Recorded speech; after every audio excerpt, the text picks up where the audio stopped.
पंपा सरोवर के पास पहुंचकर वहां के रमणीय दृश्यों को देखकर राम को फिर से सीता का स्मरण हो आया और वे विलाप करने लगे।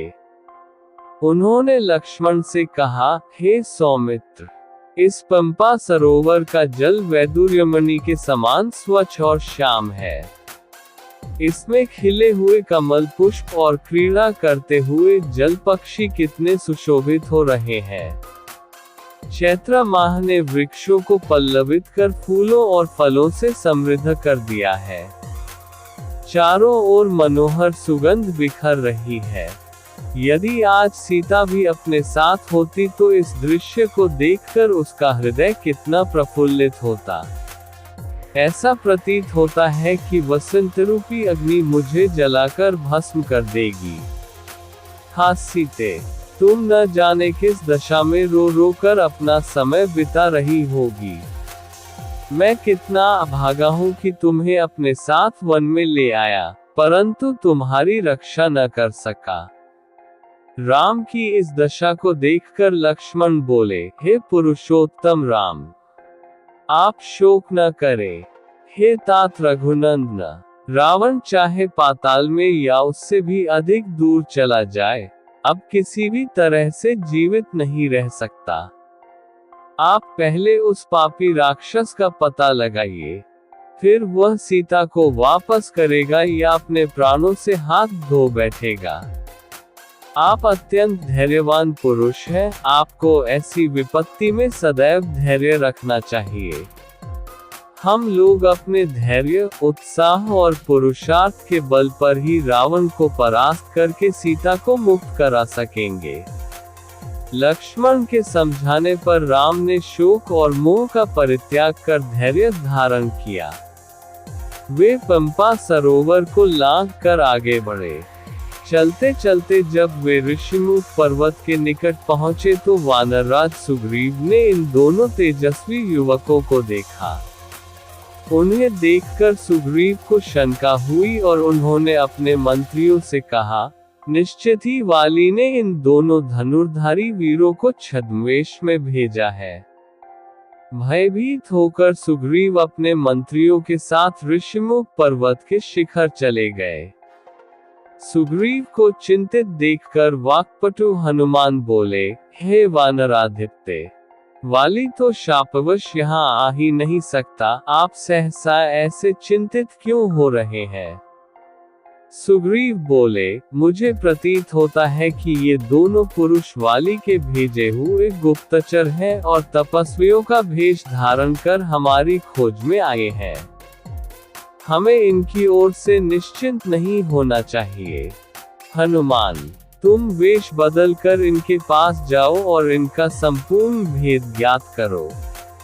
सुग्रीव का निर्देश पाकर हनुमान भिक्षु का भेष धारण कर राम लक्ष्मण के पास पहुँचे।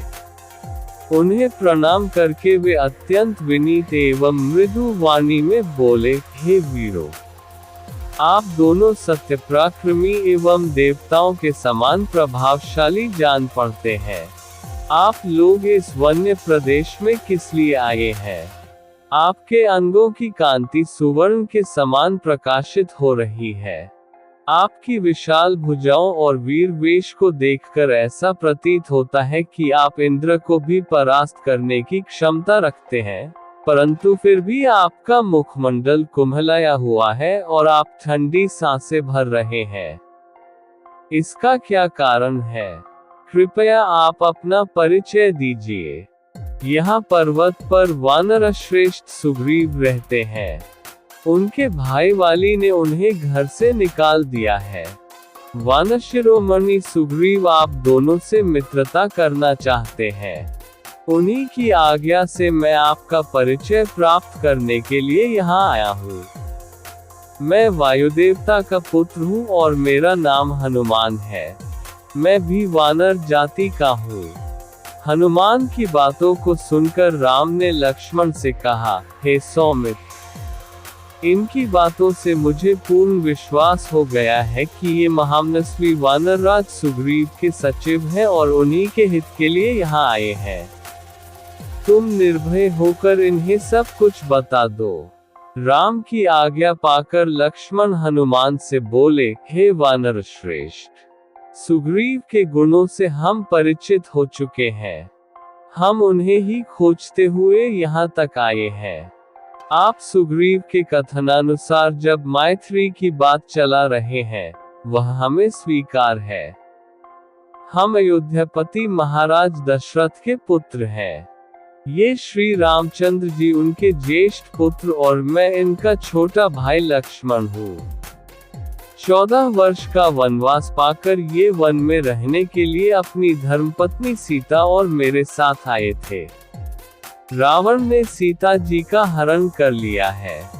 इसी विचार से कि संभवतः वे हमारी सहायता कर सके, हम लोग महाराज सुग्रीव के पास आए हैं। लक्ष्मण के वचन सुनकर हनुमान बोले, हे लक्ष्मण, आप लोगों के आगमन से आज हमारा देश पवित्र हुआ। हम लोग आपके दर्शनों से कृतार्थ हुए। जिस प्रकार आप लोग विपत्ति में हैं, उसी प्रकार सुग्रीव पर भी विपत्ति की घटाएं छाई हुई हैं। वाली ने उनकी पत्नी का हरण कर लिया है तथा उन्हें राज्य से निकाल दिया है। फिर भी मैं आपको विश्वास दिलाता हूँ कि वे सब प्रकार से आपकी सहायता करेंगे।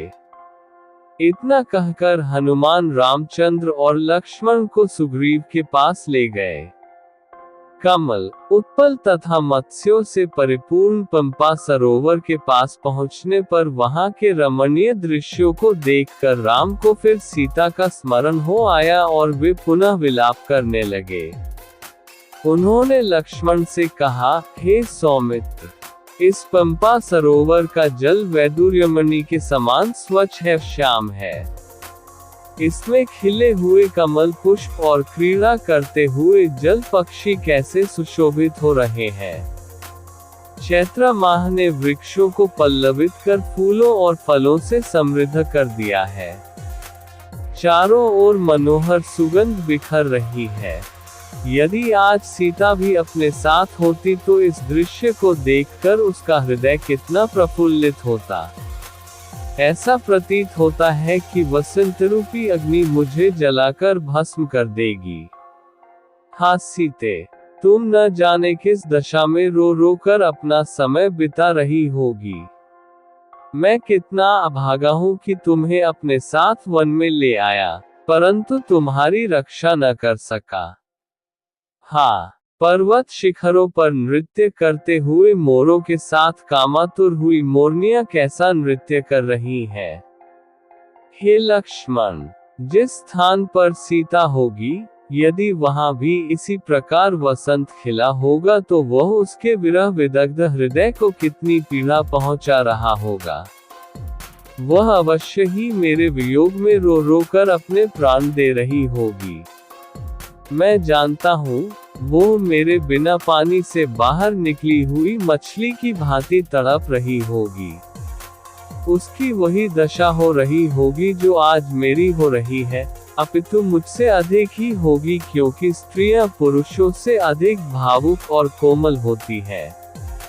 ये संपूर्ण दृश्य इतना मनोरम है कि यदि सीता मेरे साथ होती तो इस स्थान को छोड़कर मैं कभी अयोध्या न जाता, सदैव उसके साथ ही रमण करता। किंतु ये तो मेरा स्वप्न मात्र है। आज तो यह अभागा प्यारी सीता के वियोग में वनों में मारा मारा फिर रहा है। जिस सीता ने मेरे लिए महलों के सुखों का परित्याग किया, मैं उसी की वन में रक्षा नहीं कर सका। मैं कैसे ये जीवन धारण करूं? मैं अयोध्या जाकर किसी को क्या बताऊंगा? माता कौशल्या को क्या उत्तर दूंगा? मुझे कुछ सुझाई नहीं देता। मैं इस विपत्ति के पहाड़ के नीचे दबा जा रहा हूँ। मुझे इस विपत्ति से छुटकारे का कोई उपाय नहीं सूझ रहा है। मैं यही पंपासर में डूबकर अपने प्राण दे दूंगा। भाई लक्ष्मण, तुम अभी अयोध्या लौट जाओ। मैं अब जनकनंदिनी सीता के बिना जीवित नहीं रह सकता। बड़े भाई की ये दशा देखकर लक्ष्मण बोले, हे पुरुषोत्तम राम, आप शोक न करें, हे तात रघुनंदन। आप यदि रावण पाताल में या उससे भी अधिक दूर चला जाए तो भी वह अब किसी भी तरह से जीवित नहीं रह सकता। आप पहले उस पापी राक्षस का पता लगाइए, फिर वह सीता को वापस करेगा या अपने प्राणों से हाथ धो बैठेगा। आप तो अत्यंत धैर्यवान पुरुष हैं। आपको ऐसी विपत्ति में सदैव धैर्य रखना चाहिए। हम लोग अपने धैर्य, उत्साह और पुरुषार्थ के बल पर ही रावण को परास्त करके सीता को मुक्त करा सकेंगे। आप धैर्य धारण करें। लक्ष्मण के इस प्रकार से समझाने पर अत्यंत संतप्त राम ने शोक और मोह का परित्याग करके धैर्य धारण किया। वे पंपा सरोवर को लांघ कर आगे बढ़े।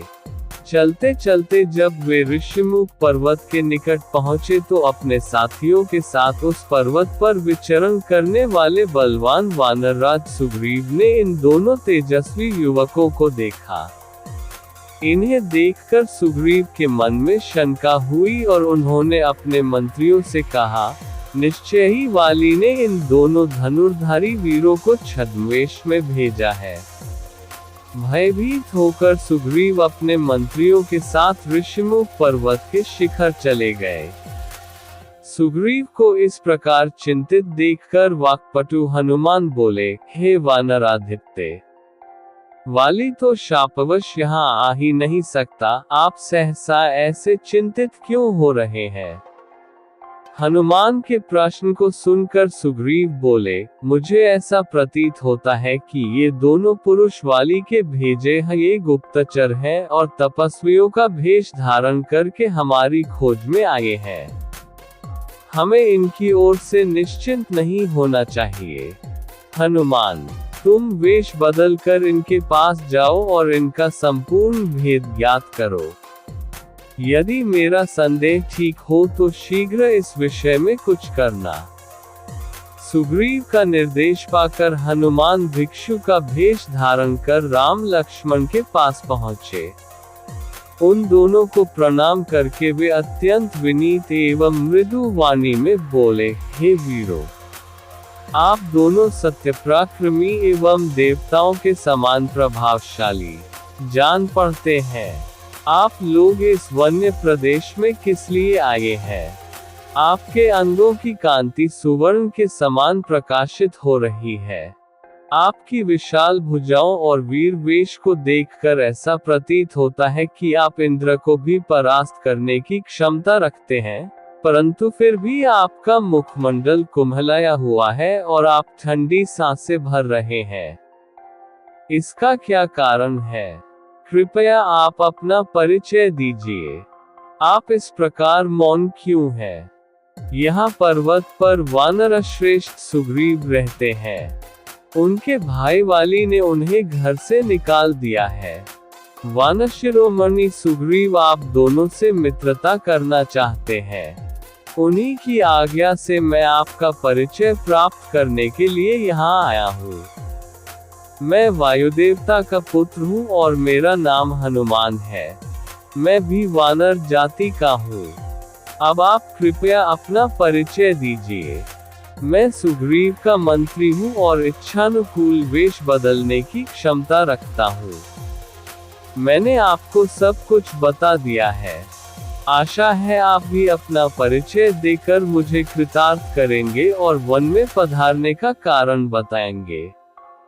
हनुमान की चतुराई भरी स्पष्ट बातों को सुनकर राम ने लक्ष्मण से कहा, हे सौमित्र, इनकी बातों से मुझे पूर्ण विश्वास हो गया है कि ये महामनस्वी वानरराज सुग्रीव के सचिव हैं और उन्हीं के हित के लिए यहाँ आए हैं।